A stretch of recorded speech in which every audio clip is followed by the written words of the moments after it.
de choix et d'achat en magasin. Je me présente, je m'appelle Senra Timbazafi. Je suis en charge de projet d'éco-conception au pôle éco-conception de Citeo et on va pouvoir échanger aujourd'hui ensemble pendant 1 heure sur ce sujet qui est passionnant. Alors, parlons d'abord définition.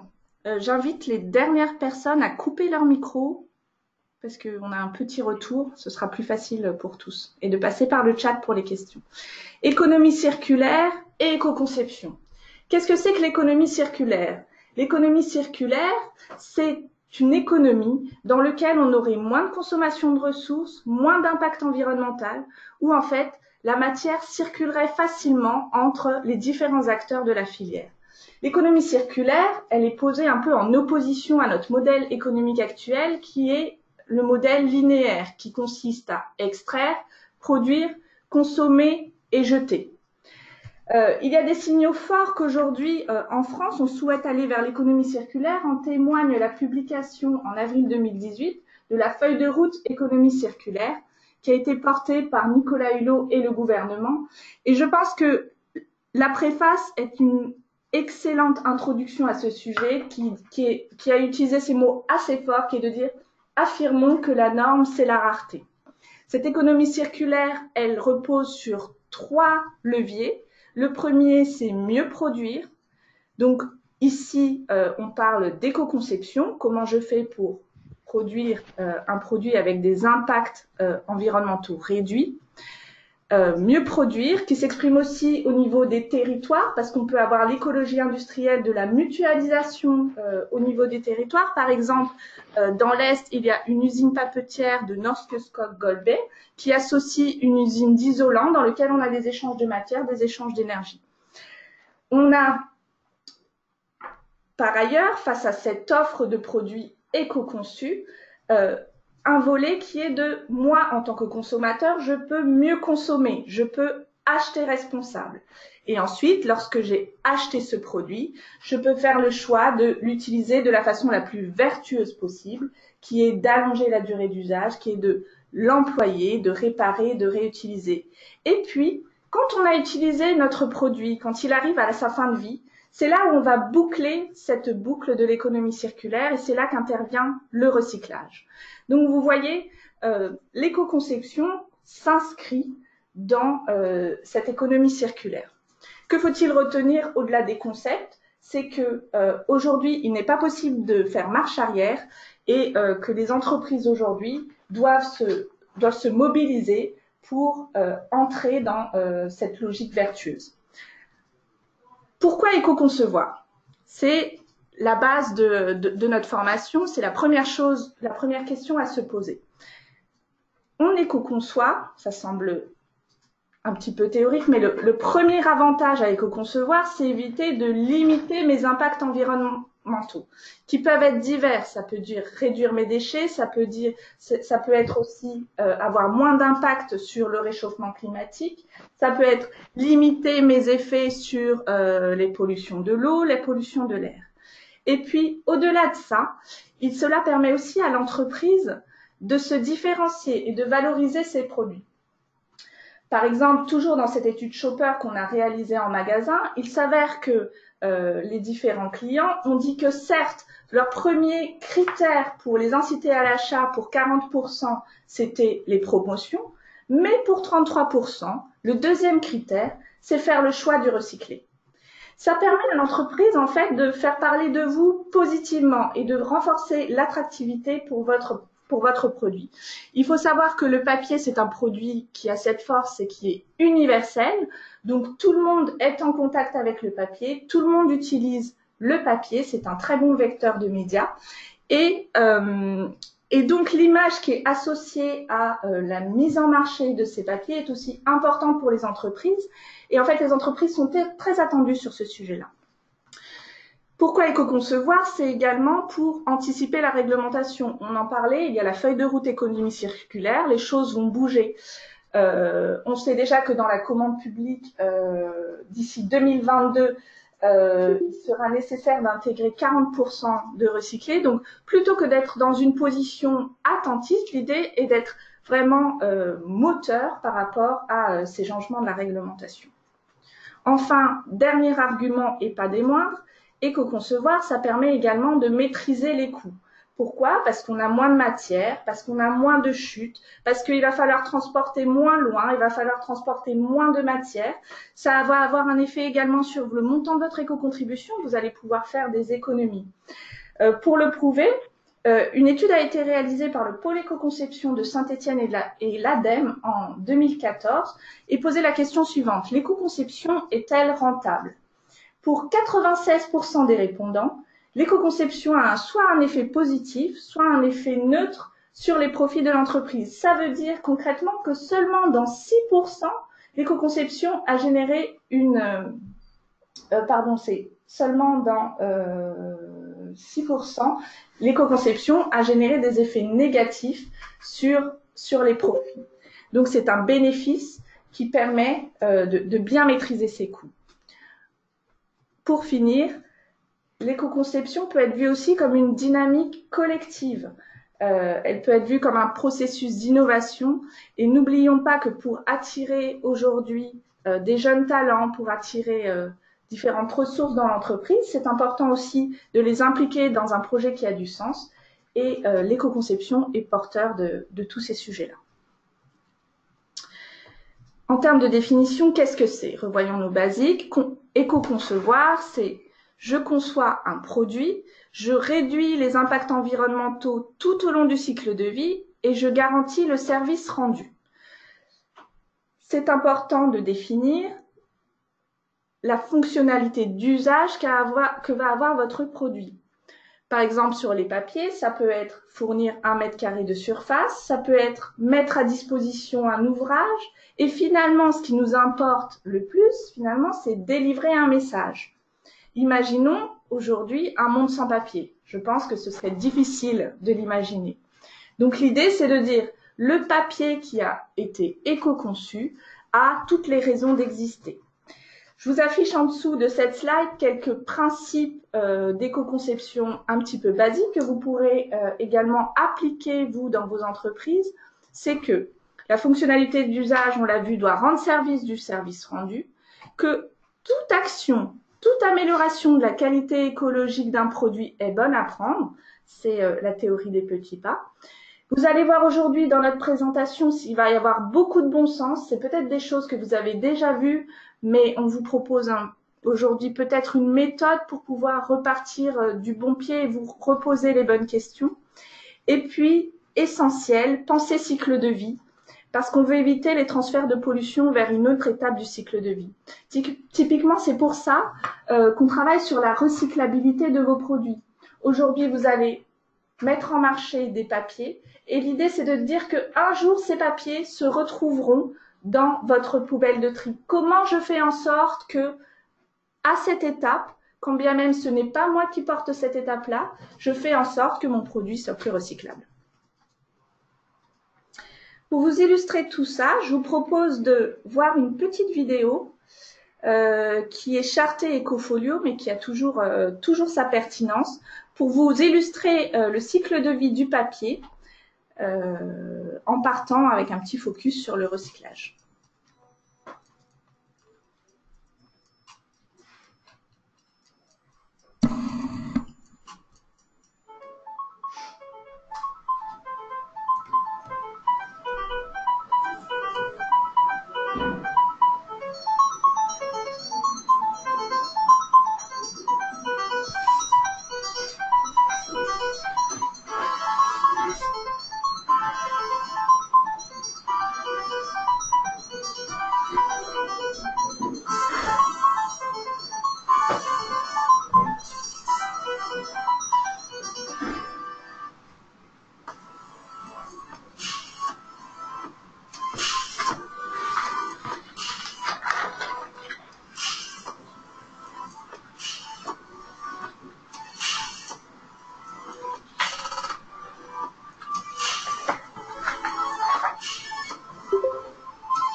Alors, si vous avez eu un petit peu des problèmes techniques pour écouter la vidéo, ce que je vous propose, c'est que je vais vous envoyer le lien vers cette vidéo en même temps que vous aurez la présentation. Ce cycle de vie, on l'a vu dans cette petite vidéo, est illustré ici par ce schéma. Au démarrage, on a toujours, pour les papiers, cette fibre de bois qui peut être issue de forêt gérée durablement ou non tracée, qu'on essaiera de limiter au maximum. Puis, ce bois est réduit en fibres de cellulose et on va avoir la production de ce qu'on appelle une pâte qui peut être fabriquée par des procédés thermomécaniques ou des procédés chimiques ou des différents procédés pour permettre la production de votre papier sous différentes qualités. Vous voyez, il y a vraiment différentes qualités de papier. Ça peut être du journal, ce qu'on utilise pour votre presse, pour la ramette, pour les enveloppes et pour les livres. Elle est fabriquée en bobine, hein, on l'a vu dans la vidéo, et ensuite imprimée avec différentes technologies qui peuvent être très diverses, l'offset, l'héliogravure, le numérique, etc. Ensuite, une fois qu'on a imprimé, on va façonner, c'est quand on va plier, mettre en forme notre produit. Donc, il y a les étapes de pliage, brochage. On va venir découper, rajouter la reliure et ensuite router vers les clients. Et là, le papier votre papier imprimé ou vierge va être utilisé. Ensuite, à la fin de vie, c'est là où le citoyen joue son rôle. Soit il le met dans la poubelle de tri, auquel cas elle finira à la collecte, vers la collecte, puis le tri et les papiers seront récupérés pour fabriquer de la pâte recyclée et on ferme la boucle. Soit il le met dans les ordures ménagères résiduelles et le papier partira en incinération, enfouissement ou compostage. Qu'y a-t-il à retenir sur ce cycle de vie? C'est que l'éco-conception, en fait, c'est pas quelque chose qui va se faire tout seul dans son coin. L'éco-conception, ça va se faire avec tous les acteurs du cycle de vie du papier. Donc, elle est multi-étape et elle est multi-impact également, puisqu'on va évaluer différents impacts environnementaux.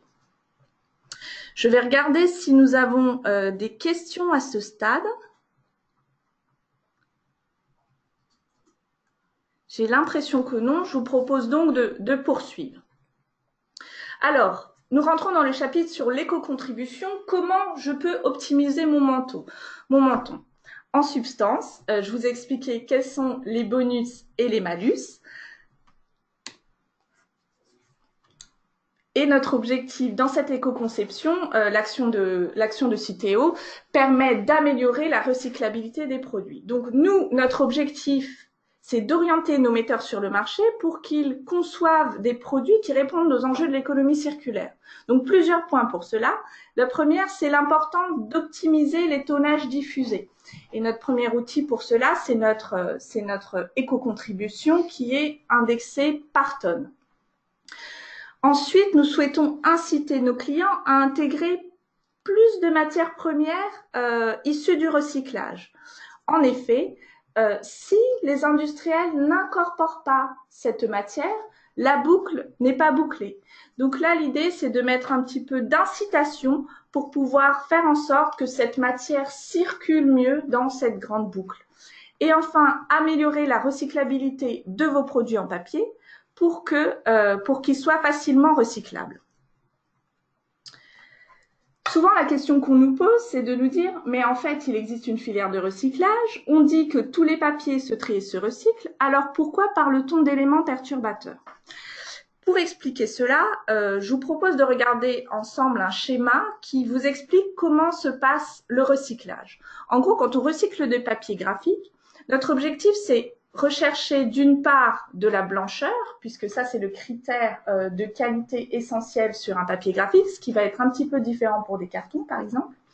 Et autre chose qu'on va rechercher, c'est d'avoir un rendement en fibre. C'est-à-dire que quand un recycleur va acheter à un centre de tri, à une collectivité, une balle de papier, lui ce qu'il recherche c'est la fibre de cellulose. Donc tout ce qui n'est pas fibre de cellulose, quelque part il l'aura payé au prix de la fibre de cellulose. Donc l'enjeu ici, c'est d'augmenter le rendement en fibre.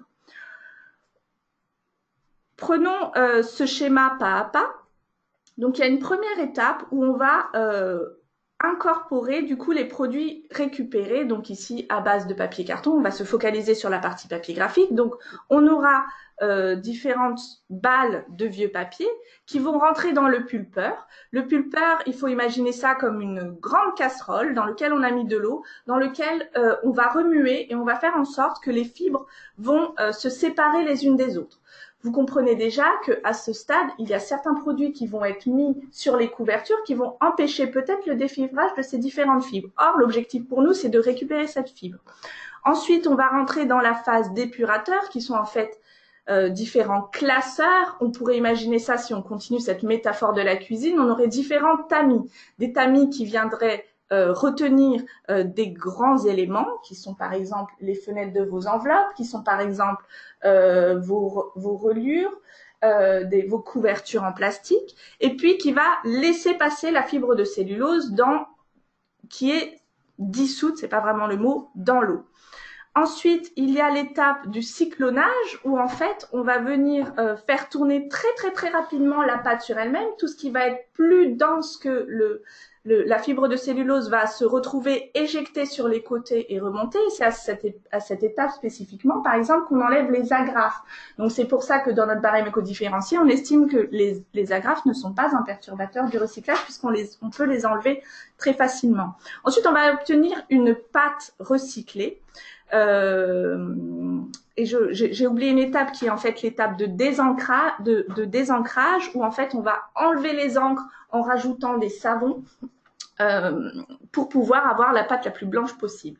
Cette pâte recyclée va rentrer dans la machine à papier, puis on va fabriquer la bobine qui va ensuite pouvoir être façonnée comme on l'a vu dans le cycle de vie. Concrètement, du coup, je rappelle ce que je vous ai dit là, le recycleur achète la matière première pour récupérer la fibre. Certains papiers ne se défibrent pas dans l'eau quand on a certains vernis ou certains traitements résistants à l'état humide ou certains pelliculages. Les classeurs vont retirer les éléments non pulpables. Et en fait, il faut savoir qu'à chaque fois qu'on va retirer un élément non pulpable, c'est-à-dire non fibreux, on va avoir un petit peu de matière qui est accrochée à ces éléments non pulpables. Donc ça va venir également réduire le rendement en fibres. Et puis, on a certaines colles qui ont des comportements très spécifiques qui vont venir se glisser entre les fentes des classeurs et vont pouvoir reformer au moment où on va fabriquer le papier sur la machine à papier, qui vont pouvoir créer des stickies, qui sont des petits bouts de colle un petit peu gluants, qui vont parfois causer de la casse-machine. Donc, ces colles qu'on n'arrive pas à enlever sont potentiellement perturbatrices du recyclage. Les hydrocyclones retirent les agrafes, on l'a dit, et puis la flottation, en fait, on met du savon en fait pour enlever les différentes encres qui sont grasses. En fait, elles sont dissoutes dans des huiles, et donc ça veut dire que les encres à l'eau, telles que la flexo ou certaines fibres qui sont dans la fibre du papier, comme la fibre craft ou la fibre teintée, ne sont pas sensibles à la flotation puisqu'on va pas pouvoir les enlever, et elles vont venir créer des petits points sur votre fibre recyclée et va venir gêner cette recherche de blancheur que l'on va pouvoir retrouver.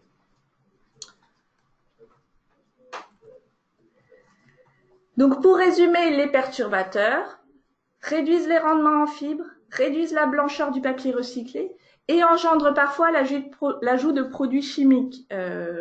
Vous savez que quand on a des papiers graphiques, on recherche cette blancheur, on va pouvoir rajouter des éléments chimiques. Donc, moins on a de couleurs, moins il y aura besoin de produits chimiques. Donc, tous ces perturbateurs font l'objet de malus dans l'écomodulation de notre barème chez Citeo. Pourquoi c'est intéressant de travailler sur la fin de vie pour les papiers? Tout simplement parce que ce sont des produits qui ont une durée de vie courte. Donc, c'est intéressant de se projeter et de travailler directement sur la fin de vie de nos papiers. Je vous ai mis ici la liste des différents perturbateurs qui font l'objet d'un malus. Donc, on retrouve nos différents critères, ce qui va jouer sur notre couleur, notre recherche de blancheur. Donc, il y a la teinte de la fibre et les encres. Le papier teinté masse et le craft font l'objet de malus. Les encres comme la flexo, le jet d'encre, les encres UV vont pouvoir causer un petit peu de poivrage sur le papier recyclé et sont identifiés comme des perturbateurs. Typiquement, le papier teinté masse, c'est par exemple le papier de vos post-it.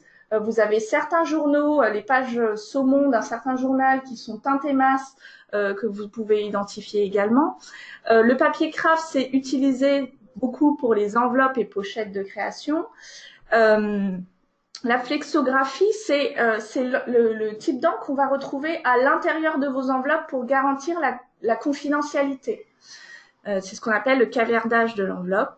Le jet d'encre, c'est ce qui permet, par exemple, d'écrire les blocs adresses sur les différents documents que vous allez recevoir.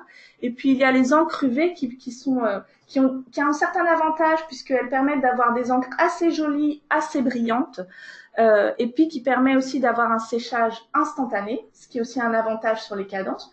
Mais en termes de perturbation du recyclage, elle joue également un rôle. Ensuite, il y a tous les éléments perturbateurs qui vont jouer sur ce rendement en fibre. Et ça va être nos cols et nos éléments non pulpables. Non pulpable qui signifie qu'il ne peut être pulpeux et qui ne peut pas redevenir de la fibre, donc qui n'est pas de la cellulose. Ces cols, ce sont par exemple les cols PSA sensibles à la pression, qui sont les cols par exemple que vous avez dans vos magazines quand vous recevez des échantillons. C'est des cols un petit peu gluantes. Et c'est elles par exemple qui vont venir se faufiler dans les fentes de nos différents classeurs. Il y a aussi les cols en dispersion aqueuse, qui sont les cols de la colle au pli, par exemple. Quand vous recevez des imprimés publicitaires chez vous, vous regarderez à l'occasion. Sur la reliure, parfois, elle est collée. Et c'est ces cols-là qui peuvent venir créer des stickies lors de la fabrication de notre papier. Parmi les éléments non pulpables, donc soit ils sont constitutifs du produit. Par exemple, si c'est dans votre couverture avec votre pelliculage, votre vernis UV ou un traitement résistant à l'état humide. Ou sinon, ils peuvent être rajoutés, ils ne sont pas constitutifs de vos produits. C'est typiquement vos échantillons, les CD qui étaient collés, vos films et vos blisters. Eux aussi font l'objet d'un malus.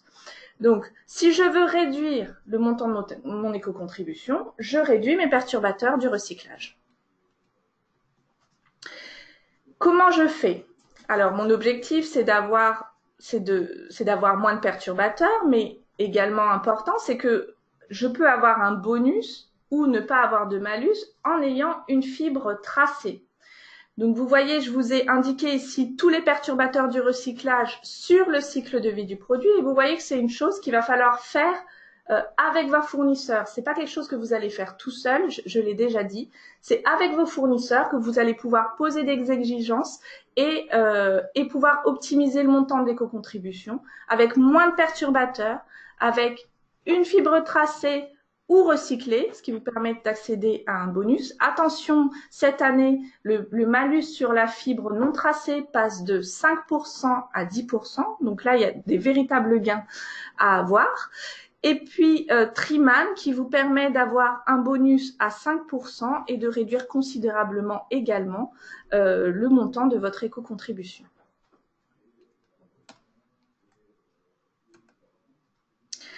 Ici, on a illustré par un petit questionnaire. Je vous invite à le regarder chez vous quand vous reprendrez la présentation à tête reposée pour voir si tout est clair pour vous sur ces différentes questions.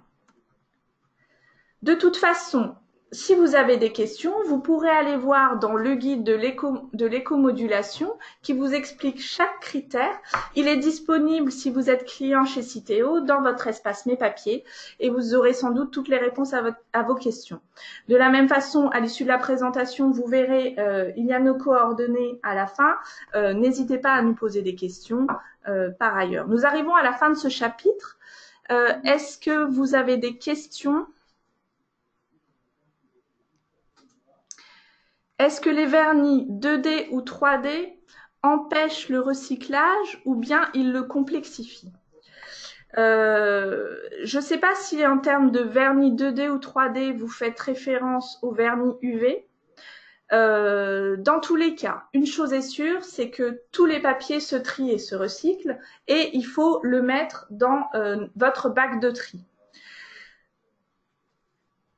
Cependant, il y a certains éléments, et les vernis UV en fait partie, qui vont perturber ce recyclage. Ils ne vont pas l'empêcher, mais ils vont le complexifier. Et complexifier ce recyclage, c'est engendrer plus de coûts, à la fois dans cette idée de rendement en fibre, parce parce que les recycleurs ont payé cette matière première, et ça se répercute sur le prix de votre produit recyclé, et aussi parce que si on a besoin de plus d'énergie, si on a besoin de plus de produits chimiques, forcément, ça, c'est des coûts pour le recycleur. Et ça va se traduire dans votre produit lorsqu'il est recyclé. Donc, si demain, on veut tendre vers une économie circulaire plus facile avec des produits recyclés dont le prix peut diminuer, eh ben, l'enjeu est là. Je vais voir s'il y a d'autres questions.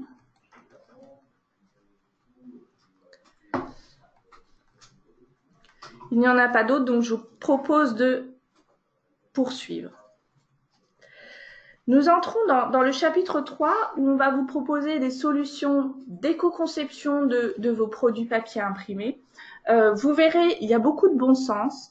Voilà, n'hésitez pas à vous faire confiance sur l'éco-conception des papiers, en ayant bien en tête que voilà, c'est l'image de votre entreprise qui est en jeu. On est beaucoup attendu sur les papiers. Enfin, il y a eu des études de PAP 50, de WWF qui sont conduites depuis des années, et on sent que le papier, c'est vraiment le sujet sur lequel c'est important d'être en avance sur les questions environnementales. Pour ce faire, il y a 3 étapes pour le faire. La première, c'est comment je fais pour alléger, optimiser la quantité de papier mise en œuvre. Deuxième étape, c'est comment je fais pour préserver la ressource, donc comment je choisis le bon papier. Et puis, comment je fais pour réduire les intrants qui sont perturbateurs du recyclage, qui sont non fibreux. Et dernier point qui n'est pas des moindres, ne jamais oublier de communiquer et de sensibiliser, c'est-à-dire toujours dire tout haut ce que je fais bien. Pour optimiser cette quantité de papier, je vais travailler dans un premier temps sur un exemplaire. Donc, c'est l'étape de conception du document. Et là, c'est là où on appelle au bon sens, c'est que la première question à se poser, c'est s'interroger sur le service rendu. Quels sont les usages attendus sur ce produit que je vais mettre sur le marché?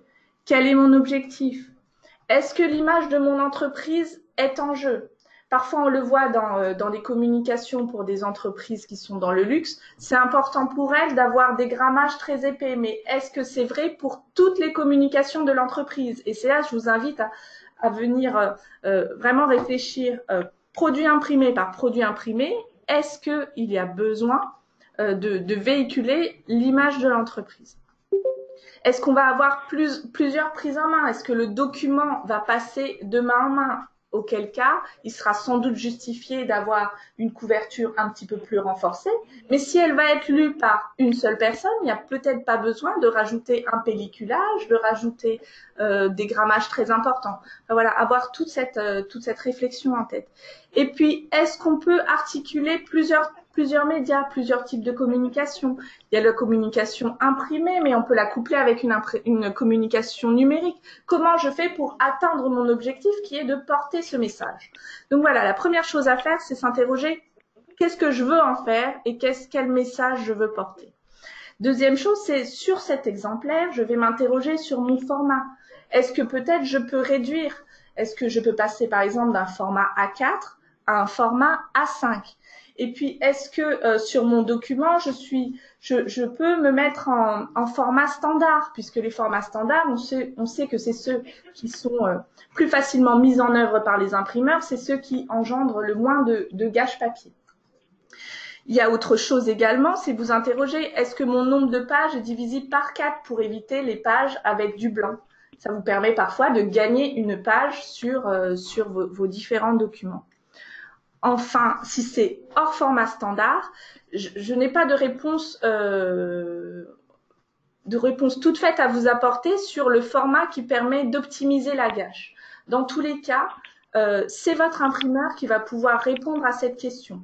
Parce qu'on a des imprimeurs qui vont toujours utiliser le même papier et qui, dans ce cas, vous aurez des formats différents qui vont engendrer beaucoup de gâches, mais lui, il va pouvoir gérer ces différents fonds de palette.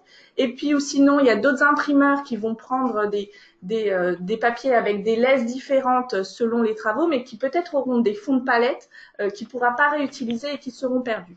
Donc ça, dans tous les cas, c'est votre imprimeur, votre meilleur allié pour vous aider pour optimiser la quantité de matière mise en œuvre. Donc, première chose, réduire le poids unitaire de mon produit. Je définis le bon grammage.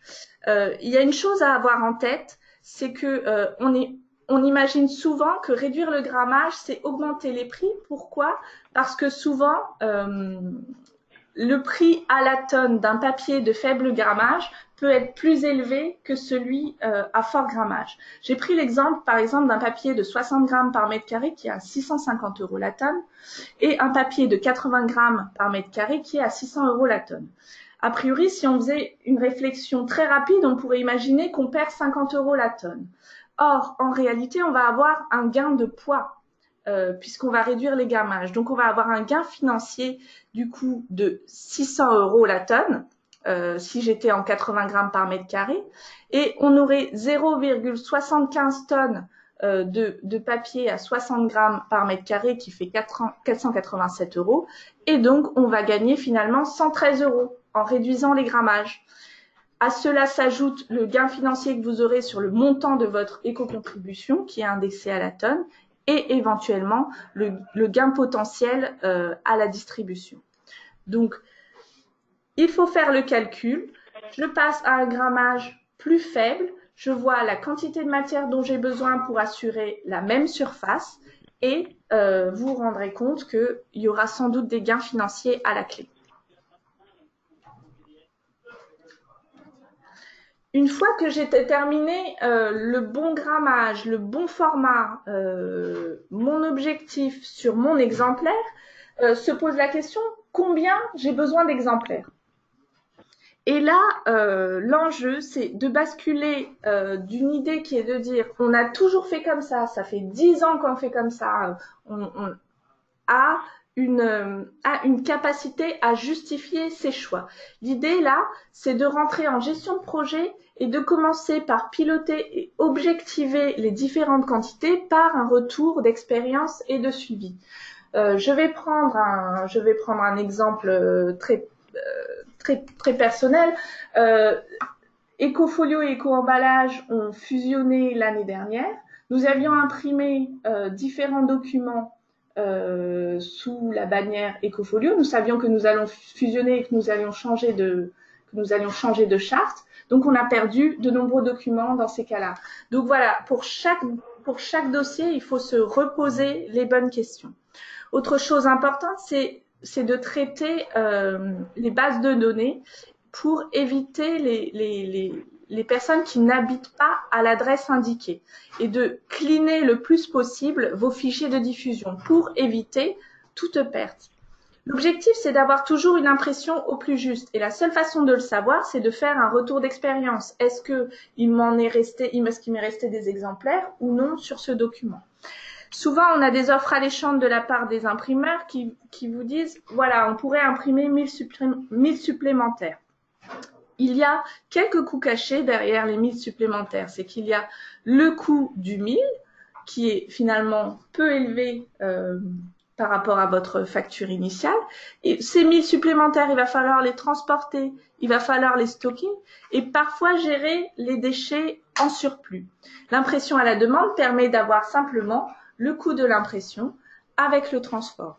Donc là, l'idée, c'est d'être dans une optimisation des quantités mises sur le marché, optimisation de votre éco-contribution et réduire les déchets de papier. Deuxième levier pour agir pour l'éco-conception, c'est de choisir le bon papier, de choisir la bonne fibre. La bonne qualité environnementale d'un produit, c'est un papier certifié ou un papier recyclé. Et pour cela, il n'y a pas 10 000 façons de faire. Ce sont les logos qui sont les garants de la ressource préservée. Nous, ce qu'on souhaite, c'est qu'il n'y ait plus du tout de fibres non tracées. Aujourd'hui, la déclaration nous dit qu'il y en a 15% encore aujourd'hui. On devrait être à 0. Donc, notre objectif, c'est vraiment d'éviter le nini. Ensuite, il faut faire attention aux idées reçues également. Attention, papier vierge n'est pas synonyme de déforestation. Ça a beaucoup porté préjudice à l'industrie du papier. Donc, on n'a pas le choix. Aujourd'hui, il nous faut des certifications. C'est la certification qui vous apporte cette preuve. Autre idée reçue qu'on a parfois, c'est que le papier recyclé est plus cher. Eh bien non, pas toujours. Je vous invite vraiment à regarder l'offre. Ça dépend des quantités que vous allez commander, ça dépend de l'imprimeur avec lequel vous allez, de la qualité que vous allez chercher. Et dernier point, on est souvent attaqué sur le recyclé, sur le fait que la blancheur n'est pas au rendez-vous. Nous avons conduit une étude sur des catalogues recyclés versus des catalogues vierges que nous avons soumis à un panel de consommateurs. Nous l'avons au préalable soumis à la direction marketing et à la direction de la fabrication qui nous avait dit ah ben là ça n'a rien à voir, la qualité n'est pas du tout au rendez-vous. Lorsque l'on l'a soumis à des consommateurs, on s'est rendu compte que eux ne faisaient pas la distinction. Donc attention au biais des experts. Toujours revenir à notre objectif initial qui est de toucher le consommateur et peut-être l'amener demain à porter vos messages, à acheter vos produits. Donc attention à cette qualité très différemment perçue entre les experts et puis les consommateurs. Et quand on a dit aux consommateurs que l'un était en papier recyclé et l'autre en papier vierge, ils étaient très positifs et ils ont dit mais pourquoi ils ne l'indiquent pas ? Et donc, réaction plutôt étonnante des consommateurs et très positive pour nous. Donc voilà, sur l'imprimé, la fibre doit être toujours tracée. C'est l'exigence minimale. Il faut participer à la préservation de la ressource et le démontrer par les logos environnementaux. Voilà. Vous pourrez du coup bénéficier de bonus sur votre fibre recyclée et éviter des malus, donc faire des économies sur le montant de l'éco-contribution. Ensuite, il y a tout un travail d'impression, de finition et de façonnage. Sur l'impression, il est important d'optimiser la surface d'ancrage. C'est votre imprimeur qui va vous aider dans cette optimisation de la surface d'ancrage. Pour réduire au minimum, on vous invite à utiliser des tons clairs, à réduire le nombre de couleurs, puisque réduire le nombre de couleurs, c'est également avoir utilisé moins de consommables et forcément moins de matière, moins de consommables, c'est moins d'impact sur l'environnement. Sur la finition, c'est un petit peu une redite par rapport à ce que j'ai dit au début de ce webinaire, c'est est-ce que j'ai vraiment besoin d'augmenter la durée de vie de ce produit, Est-ce qu'il va passer de main en main Voilà, attention à la surqualité. On peut s'interroger aussi sur est-ce bien nécessaire d'utiliser un papier différent pour la couverture et les cahiers. Et puis sur le façonnage, est-ce qu'un pliage est suffisant ou est-ce que je peux privilégier la piqûre plutôt qu'une reliure collée. Ici, l'idée, c'est vraiment dans votre impression, finition, façonnage, c'est que vos fournisseurs vous accompagnent pour optimiser les malus et réduisent le montant de l'éco-contribution et bien sûr, améliorer la recyclabilité de vos produits. Pour l'impression et le façonnage, le mieux, c'est de choisir un imprimeur qui est engagé dans des démarches environnementales, donc qui est Imprime Vert et qui est certifié chaîne de contrôle pour FSC et PEFC. Pourquoi on pense que c'est important de nouer une relation durable avec votre imprimeur? Parce que c'est lui qui peut vous apporter des conseils sur la conception de vos documents, les formats, on en a parlé, qui peut vous aider à améliorer la recyclabilité. Et puis aussi, qui peut vous aider à adapter votre conditionnement par rapport à votre commande et évidemment sortir de ce réflexe, on a toujours fait comme ça. La valeur ajoutée de votre imprimeur, c'est évidemment également de vous préparer et de vous aider pour la déclaration chez Citeo. Donc, deux règles importantes. Éviter l'urgence, qui est souvent synonyme de dégradation dans les solutions environnementales, et de créer des liens durables avec votre imprimeur pour qu'il puisse prendre le temps de vous conseiller. et de vous accompagner dans la déclaration chez Citeo. Pour la communication, elle peut se faire sur le produit, donc à travers les logos. Attention au numéro qu'on affiche là, c'est évidemment le numéro de l'imprimeur en question et pas celui qui est affiché. Donc les logos FSC et PEFC qui peuvent être soit certifiés, soit recyclés, soit mixtes. Vous pouvez indiquer également la part de recyclé avec la boucle de Moebius en indiquant à l'intérieur le pourcentage de recyclé incorporé. Et demain, afficher Triman sur votre produit qui indique que ce produit va partir en collecte sélective vous permet de bénéficier d'un bonus de 5%.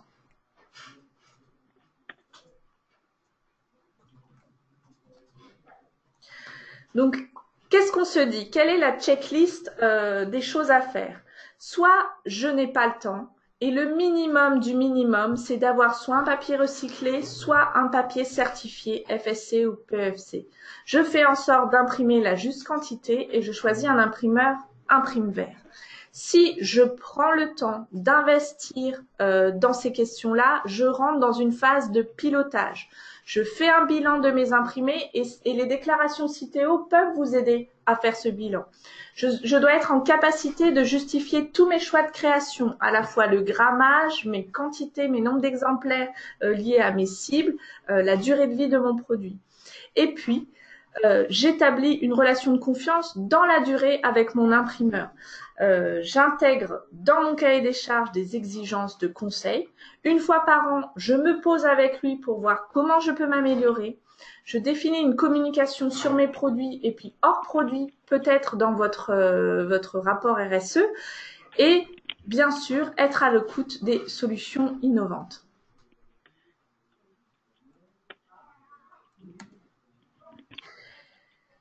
Ce que je vous invite à l'issue de ce webinaire sur l'éco-conception des papiers, c'est de vous interroger sur où en est votre entreprise. On vous a proposé un petit questionnaire. Je vous inviterai à regarder le nombre de oui pour voir quelle est votre maturité sur cette question-là, pour savoir, pour un peu vous positionner. Et si vous n'êtes pas familier, il existe des documents qui sont le guide de l'éco-modulation, qui sont le guide de la déclaration, qui vont pouvoir vous aider à vous améliorer. Et de la même façon, pour communiquer, dans votre espace Mes papiers, vous avez des fiches RSE qui est le bilan de la déclaration, qui vont vous dire vos points forts, vos points faibles, qui vont également vous dire comment vous vous positionnez par rapport à vos petits copains de la même catégorie de produits, et donc vous aider un peu à vous challenger et à progresser. Donc on en parlait à l'instant, donc les fiches RSE que vous pouvez télécharger sur votre espace. Donc en un clin d'œil, quels sont vos KPI d'éco-conception, comment vous pouvez vous améliorer. Et puis un outil que nous sommes en train de développer chez Citeo et qui est disponible, c'est Papermetrics. Et n'hésitez pas à demander à votre fournisseur de vous équiper de cet outil, car l'imprimeur qui est équipé de Papermetrics peut vous proposer des devis avec des informations environnementales sur le devis pour vous permettre de faire vos choix d'achat responsable en un clin d'œil, en fait, pour que vous puissiez gagner du temps et pouvoir sélectionner très rapidement des produits qui permettent qui sont éco-conçus et qui ont un montant d'éco-contribution optimisé. Voilà, nous arrivons à la fin de ce webinaire. Que devons-nous retenir? Qu'avons-nous appris aujourd'hui? Nous avons appris la définition de l'éco-conception qui est de réduire les impacts environnementaux et que cette éco-conception se fait avec tous les acteurs qui sont autour de la filière. Nous avons vu qu'il y a des éléments perturbateurs du recyclage qui vont rendre plus complexe le recyclage, même si les papiers se trient et se recyclent, avec cette teinte de la fibre, cette coloration, puisqu'on va rechercher de la blancheur sur les papiers, on va chercher des rendements en fibre. Et puis, on vous invite à vraiment définir votre niveau d'investissement pour passer à l'acte. Si vous n'avez pas le temps, il y a quelques prérequis qui sont très nécessaires, la juste quantité, du recyclé FSC ou PEFC. Et si vous voulez prendre le temps, nouer une relation durable avec vos imprimeurs pour pouvoir justifier vos choix, pour faire un bilan, pour intégrer chaque année dans vos cahiers des charges des exigences par rapport à votre déclaration chez Citeo et aussi tous les autres critères d'éco-conception, et de pouvoir communiquer, valoriser toutes vos bonnes pratiques. À l'issue de ce webinaire, moi, je vous invite à réfléchir, une fois que vous aurez fait ce questionnaire qui vous permet de vous positionner, quel est votre engagement?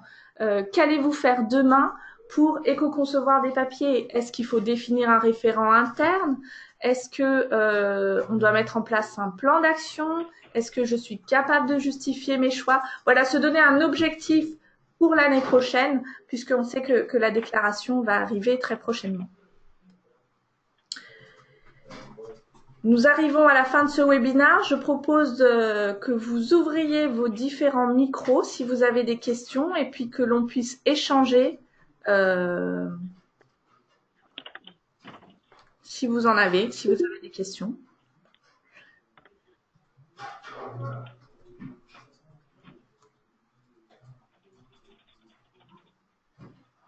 Ou sinon, vous pouvez aussi utiliser le chat.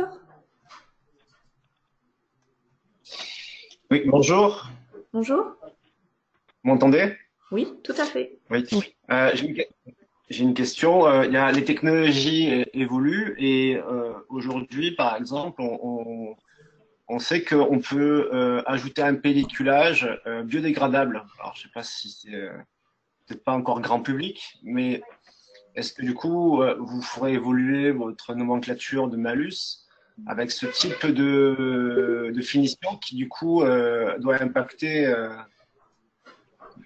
doit moins impacter le traitement du papier. Oui. Alors, comme il existe des pelliculages biodégradables qui, comme leur nom l'indique, peuvent se dégrader dans des conditions, si vous allez le mettre, si vous le mettez en compostage ou dans une filière dédiée. En revanche, sur la partie recyclage, nous, ce qu'on a constaté, on a fait l'étude sur la partie blister, où on va avoir des blisters compostables, pour le coup. Et en fait, on s'est rendu compte que sur ces intrants-là, ils ont le même comportement que des blisters qui ne sont pas compostables. Donc, en termes de recyclage, il faudra quand même vérifier la recyclabilité de ces pelliculages biodégradables, mais je suis quasiment sûre à date que, en termes de recyclage, si le citoyen le met dans le bac de recyclage tel qu'on le préconise, il va se comporter de la même façon qu'on va dire un plastique pétrosourcé classique, un pelliculage en plastique classique.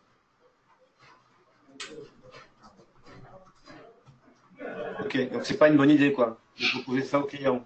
Aujourd'hui, en termes de recyclage, c'est pas forcément une bonne idée.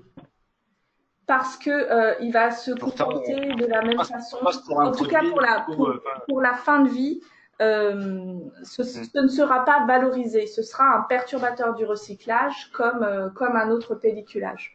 Maintenant, notre barème éco-différencié, notre contribution est un barème vivant qui a vocation à évoluer. Si demain tout le monde, personne n'utilise un perturbateur, peut-être qu'on pourra supprimer ce critère. Si on voit de nouveaux perturbateurs, on va pouvoir en rajouter. Mais rien n'est figé dans le marbre. On peut étudier les différents sujets. En revanche, sur ce pelliculage, je pense qu'il sera perturbateur dans tous les cas. Ok. On aurait une autre question via le chat. Madame Auger. Alors, Madame Auger nous demande, je ne vois pas trop sa question. Concernant les éléments perturbateurs, comment savoir quel élément est perturbateur quand on est une collectivité? Alors, est-ce que vous vous posez cette question parce que vous mettez en marché des imprimés publicitaire. Vous avez une communication de la collectivité sur des imprimés. Pour savoir ce qui est perturbateur, en fait, notre modulation est assez complète en fait sur les perturbateurs du recyclage. On les a plutôt bien identifiés.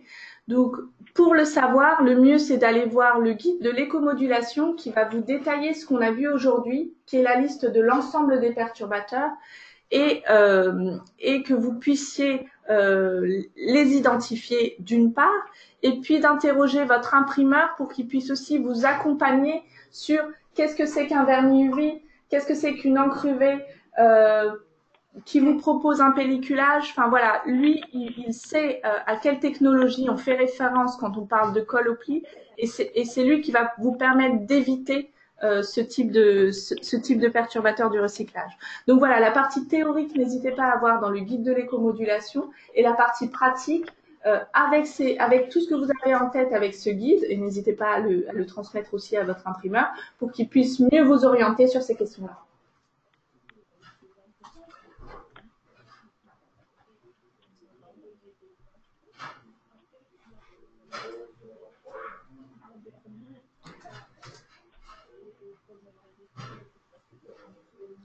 Alors, là, je vois que vous m'indiquez que chaque service gère ses impressions et que peut-être, du coup, c'est difficile d'avoir une exigence centralisée. Moi, je pense que c'est toujours une bonne idée d'avoir une vision d'ensemble sur l'ensemble des impressions qu'on a dans une entreprise et aussi se nourrir des différents services parce que peut-être qu'il y en auront qui auront des bonnes pratiques et c'est toujours l'occasion d'échanger et d'avoir cette vision de pouvoir centraliser ces différentes commandes. Ça permet d'une part d'avoir un poids auprès de son imprimeur et qui nous conseille de façon plus, on va dire, plus approfondie. Et ça permet aussi d'avoir... ah oui, vous avez des pages réalisées en interne. Et ben dans tous les cas, moi, ce que je vous invite, c'est d'évaluer dans ce qui est réalisé en interne le type d'impression que vous avez, le type de reliure auquel vous avez recours. Voilà, de lister chaque point un par un pour pouvoir les challenger et voir s'ils sont susceptibles de créer, d'occasionner des malus pour pouvoir demain les optimiser.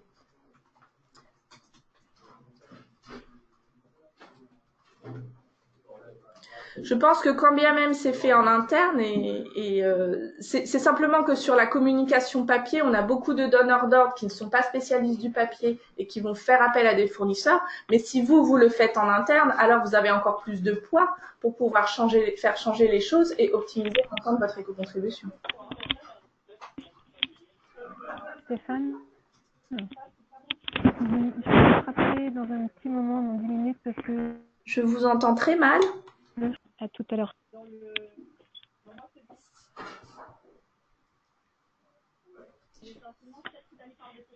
J'ai l'impression qu'il y a une question audio qu'on a du mal à entendre.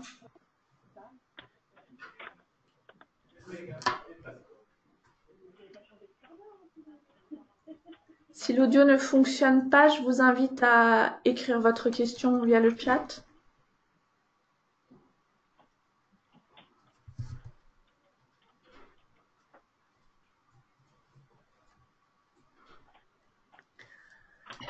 Bon, écoutez, si vous n'avez pas plus de questions, je vous propose de clôturer cette session de webinaire. Merci à tous pour vos questions. Donc, nous vous enverrons les présentations et puis vous avez nos coordonnées à la fin de la présentation. Si vous revient des questions, si vous revient voilà, différentes réflexions, n'hésitez pas à nous écrire, nous y répondrons avec plaisir. Merci à tous pour votre présence. Et je vous enverrai le PDF du webinaire. Merci beaucoup.